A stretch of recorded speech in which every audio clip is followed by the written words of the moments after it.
What would you do if the only way to escape a living nightmare meant crossing a desert that wanted you dead? That was the choice Luna made, and by the time the Arizona sun of 1902 had finished with her, she was barely more than a shadow stumbling across the sand. Every breath scorched her lungs.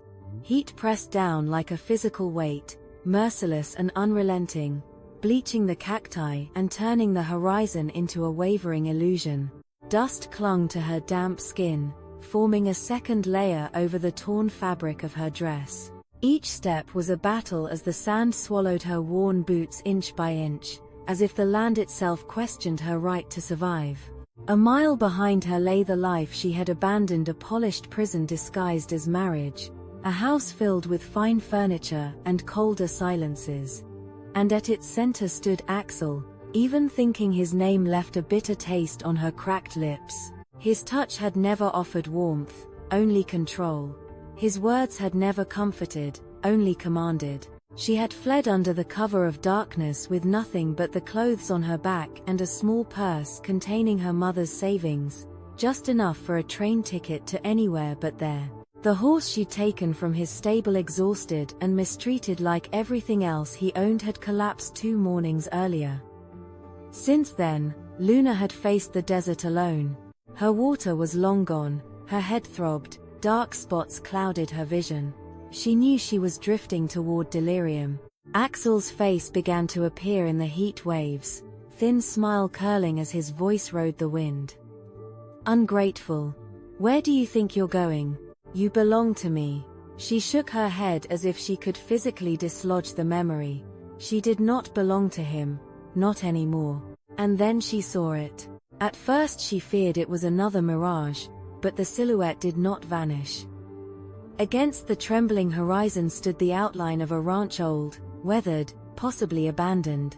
It looked forgotten, almost swallowed by time, but to her it was salvation. Water, shade, shelter. She gathered the last sparks of her strength and forced her body forward. The fence surrounding the property was broken in places.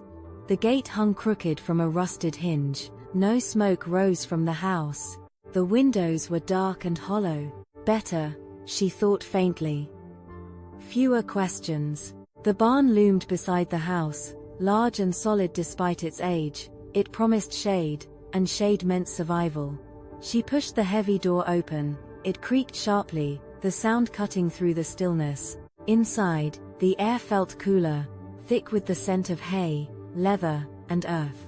The dimness soothed her sunburned eyes. She staggered forward a few steps, then her body gave up the fight. Shadows wrapped around her like a blanket as she collapsed onto a pile of hay. Consciousness slipped away without ceremony. Miles away from the safety she imagined, another set of eyes narrowed at the sight of delicate footprints in the dust. Klaus had not seen another soul on his land in 5 years. The tracks were small, light, fresh.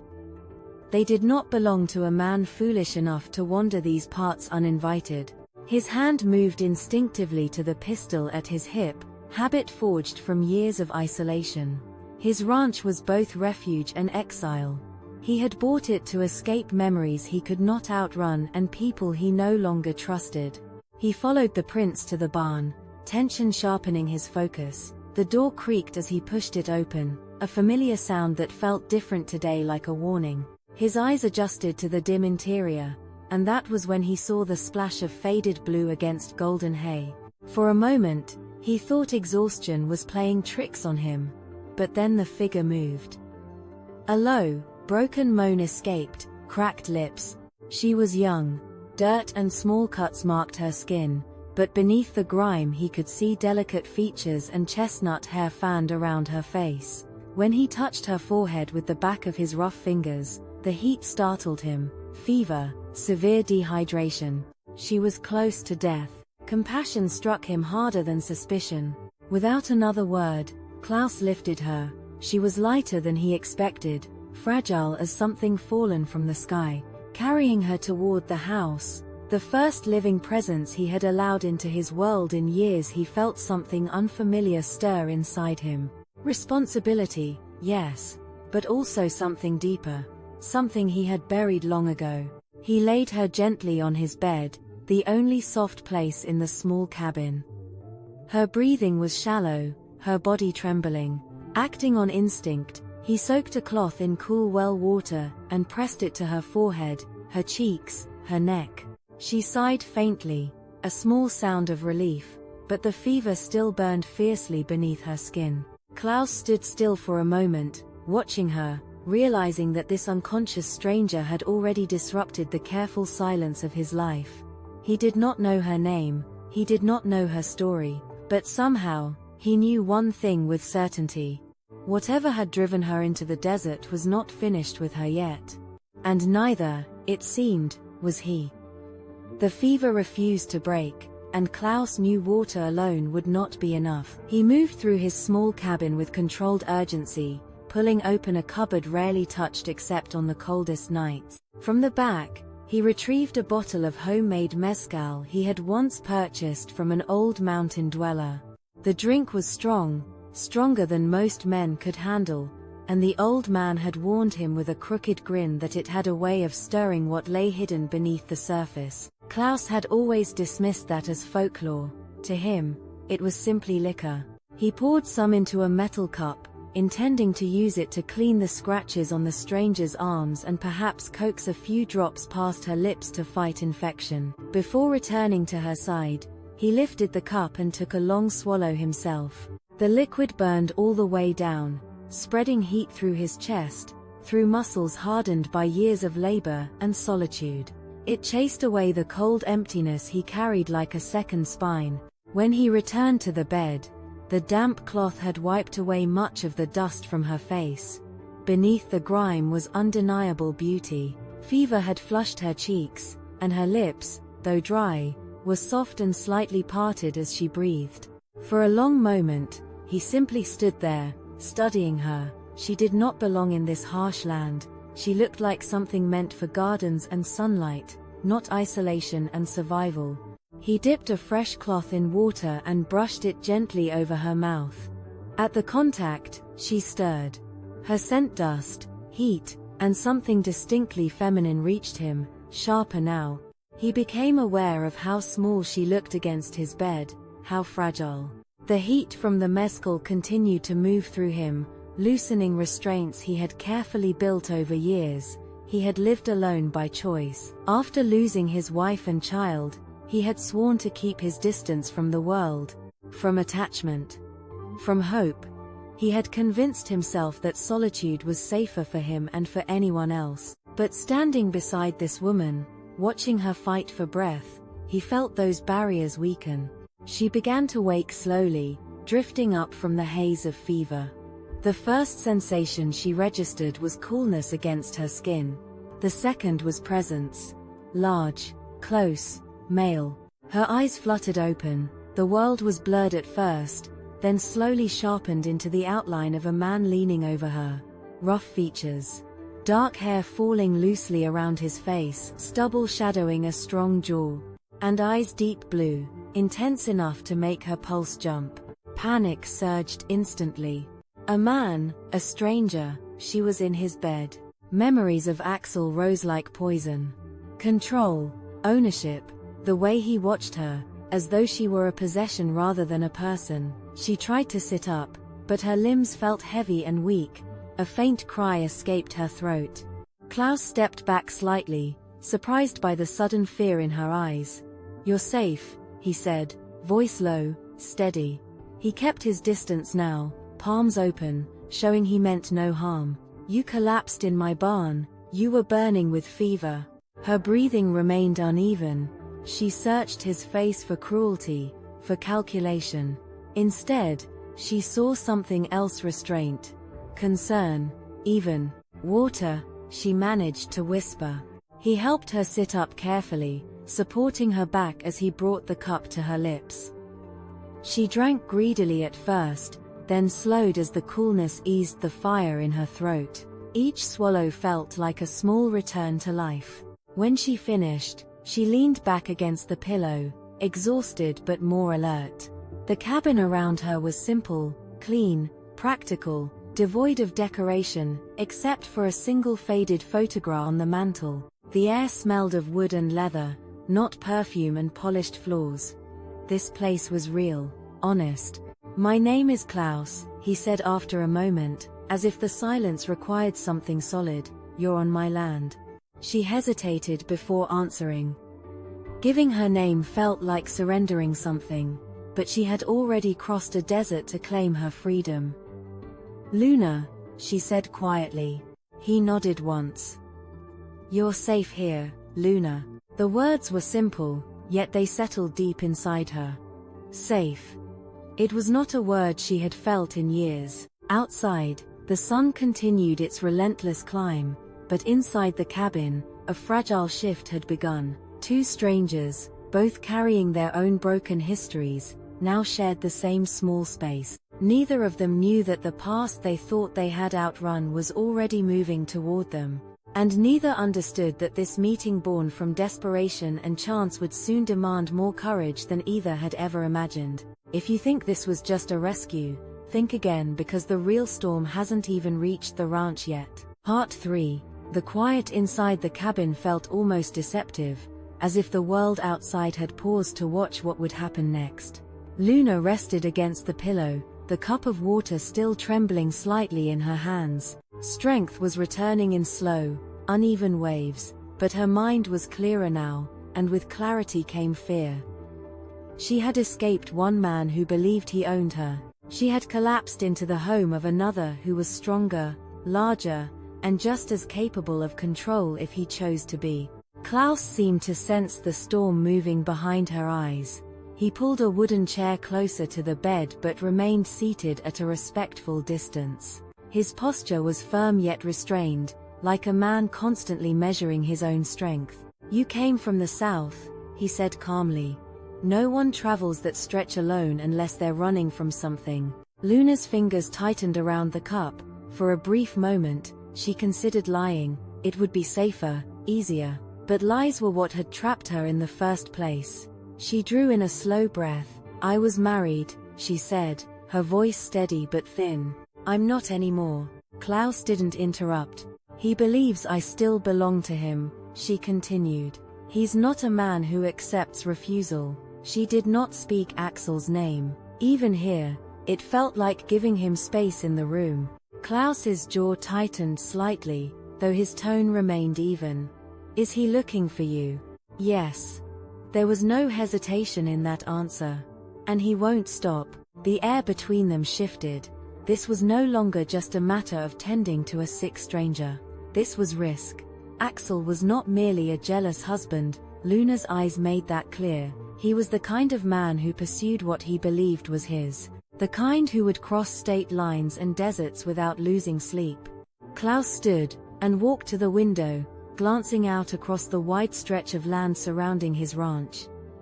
5 years of isolation had kept him untouched by the world's conflicts. No visitors, no alliances, no obligations.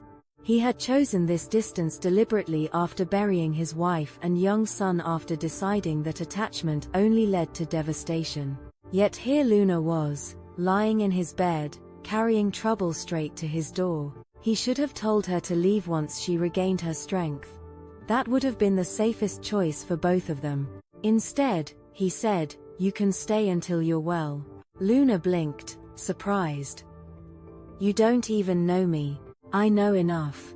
His eyes met hers again, steady and unreadable.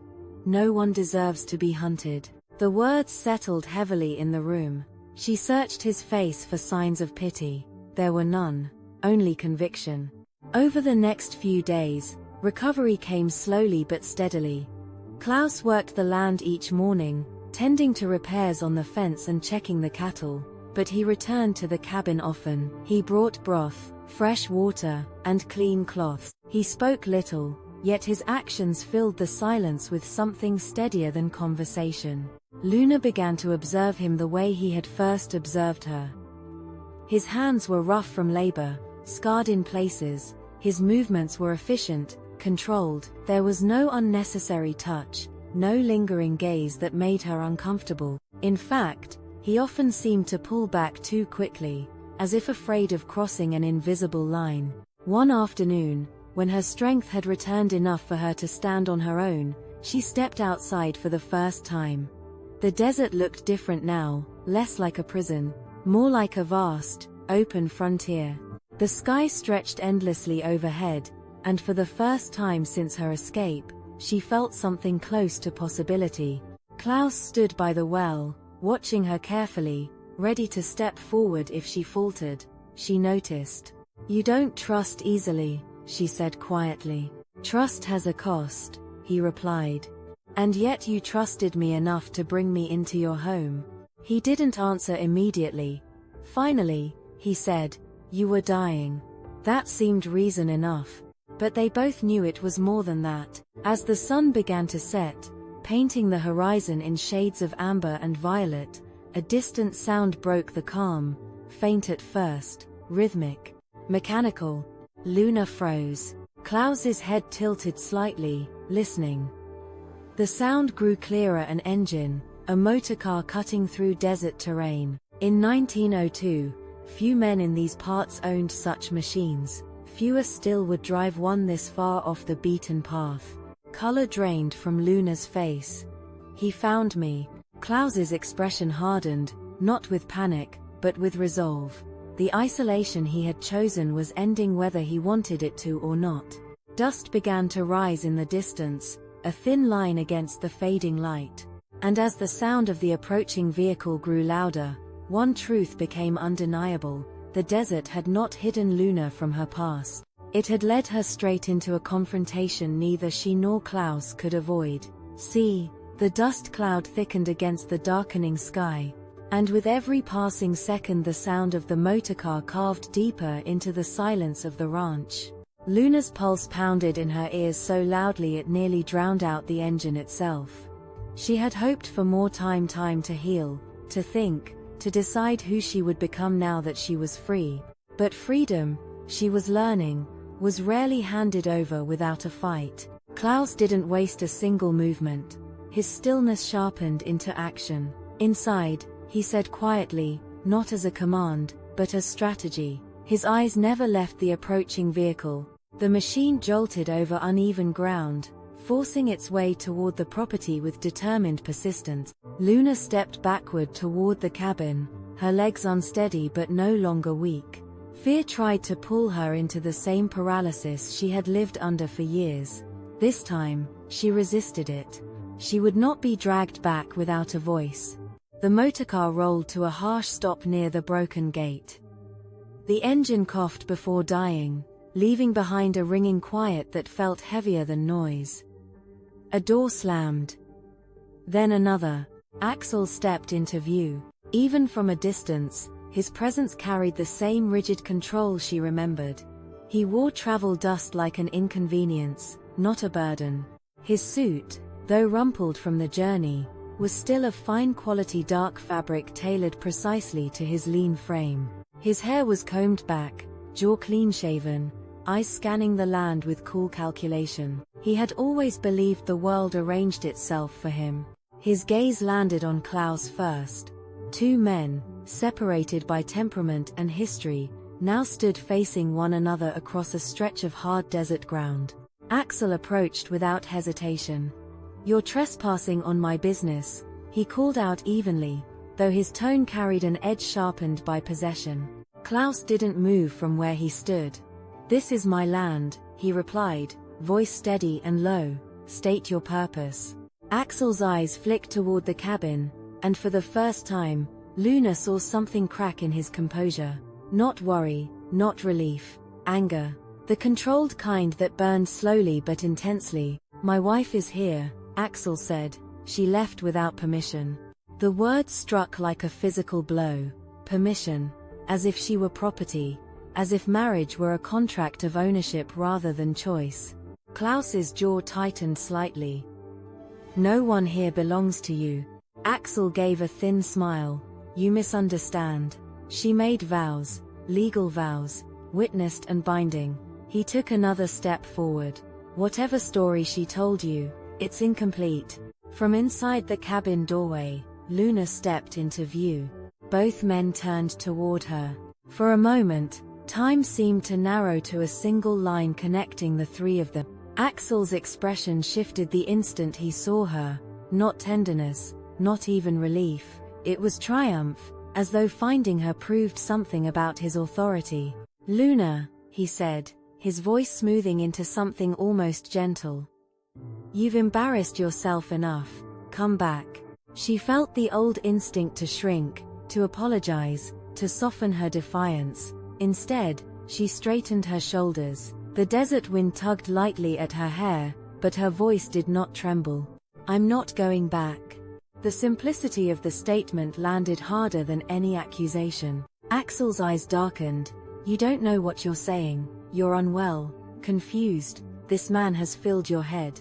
Klaus said nothing, but his presence remained solid at her side, not touching her, not claiming her, simply standing there.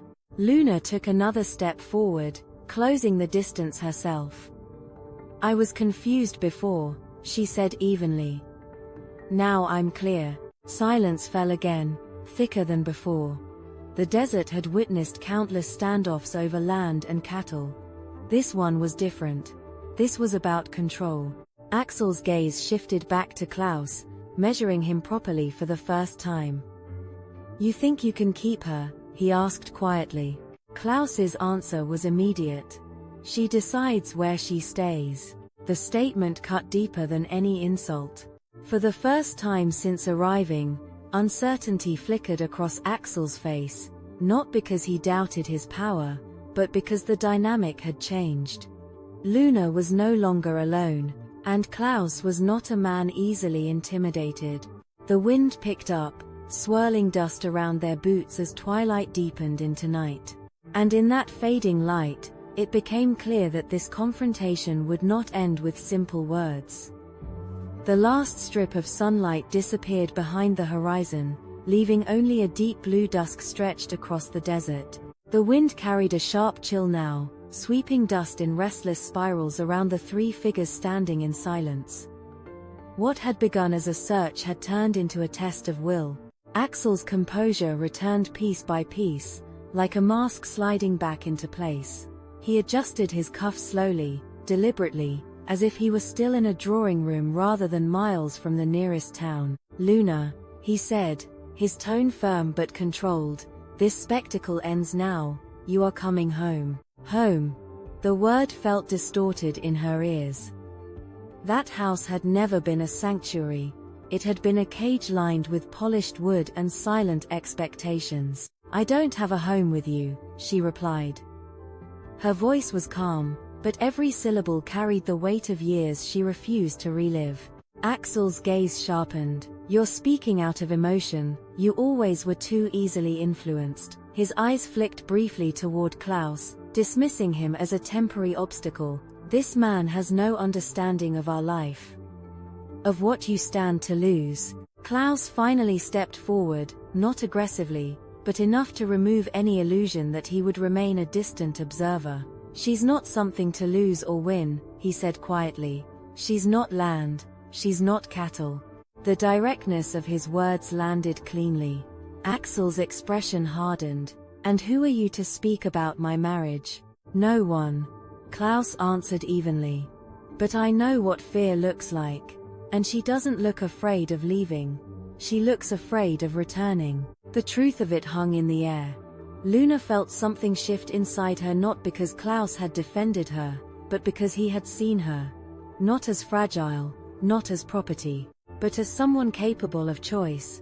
Axel took a step closer, lowering his voice. "You will regret this stubbornness," he warned her. "You think independence will protect you. The world isn't kind to women alone. I offered security, status, stability. You offered control," Luna replied. The words were steady now, not driven by panic, but by clarity. "You decided what I wore, who I spoke to, where I went. You mistook silence for loyalty." A flicker of irritation broke through Axel's calm. "That is how order is maintained." "No," she said. "That's how ownership is enforced." The desert wind surged again, lifting the hem of her dress as if emphasizing the line she had just drawn. "For years, She had believed escape required distance. Now she understood it required confrontation. Axel looked between them, calculating.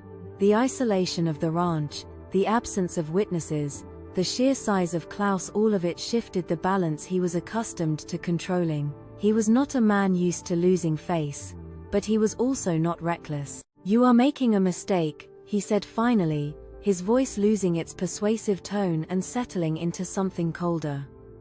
"When you tire of this fantasy, there will be no return." Luna met his gaze without wavering. "I'm not returning." The finality in her voice left no space for negotiation. For a long moment, no one moved. Then Axel gave a short nod, more to himself than to them. "Very well," he said. "You've made your decision." He turned toward the motorcar, his boots crunching against gravel.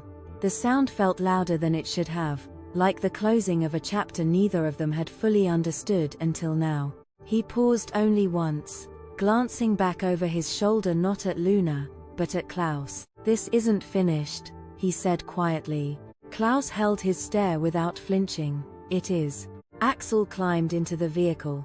Moments later, the engine roared back to life, cutting through the stillness once more. The motorcar turned sharply, wheels carving fresh tracks into the sand before disappearing into the dark horizon, its sound fading gradually into the vastness of the desert night. Silence returned. But it was different now. Luna exhaled slowly, unaware she had been holding her breath for most of the confrontation. Her hands trembled not from weakness, but from release.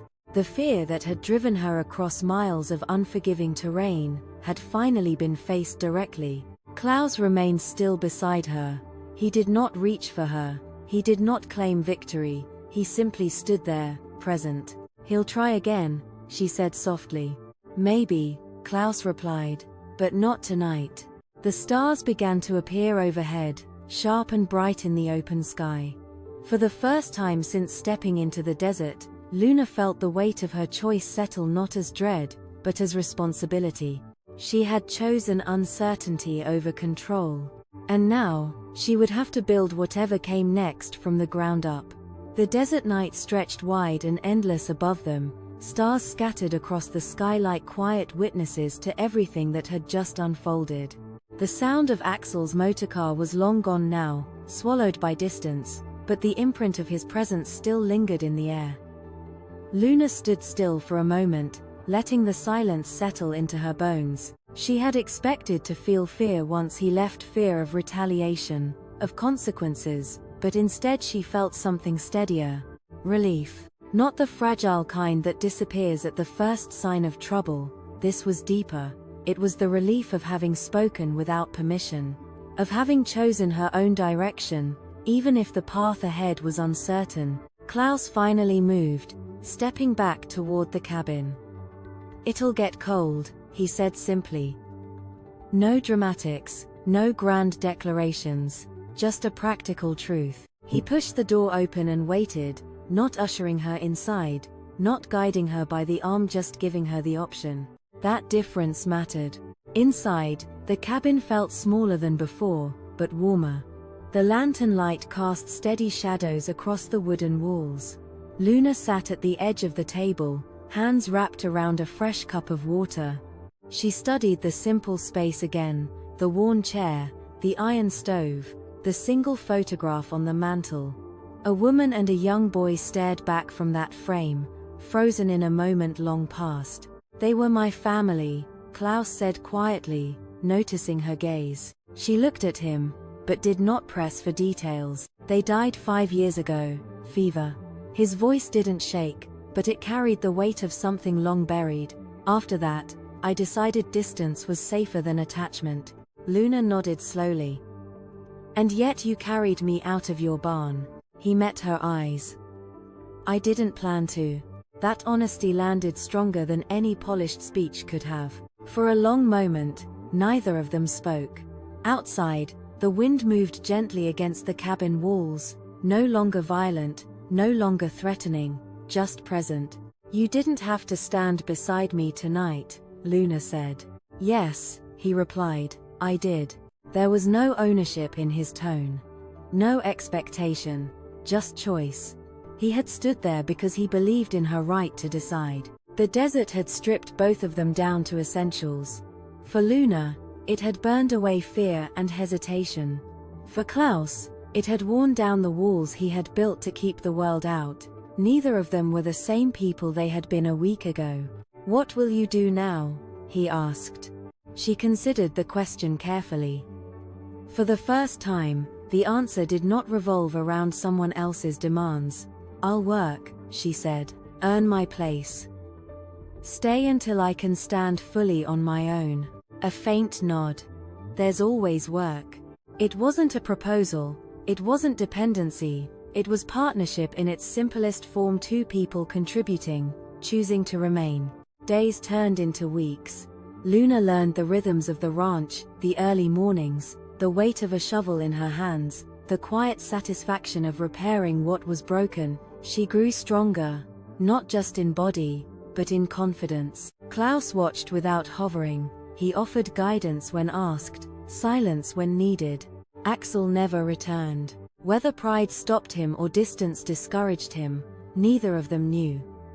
But the threat that once loomed over every breath gradually faded into memory. One evening, as the sun dipped below the horizon much like it had the night of the confrontation, Luna stood by the fence line, looking out across the land that had nearly claimed her life. It no longer felt hostile.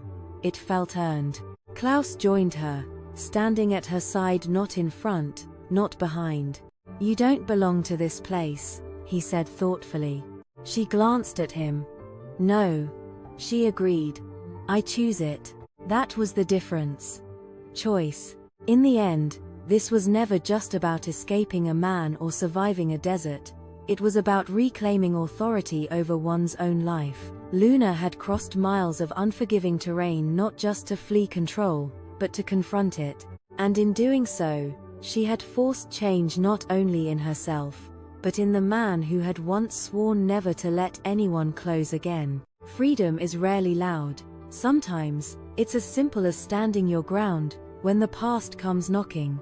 If this story reminded you that strength often begins with one decision, make sure you subscribe, like the video, and share it with someone who needs that reminder today.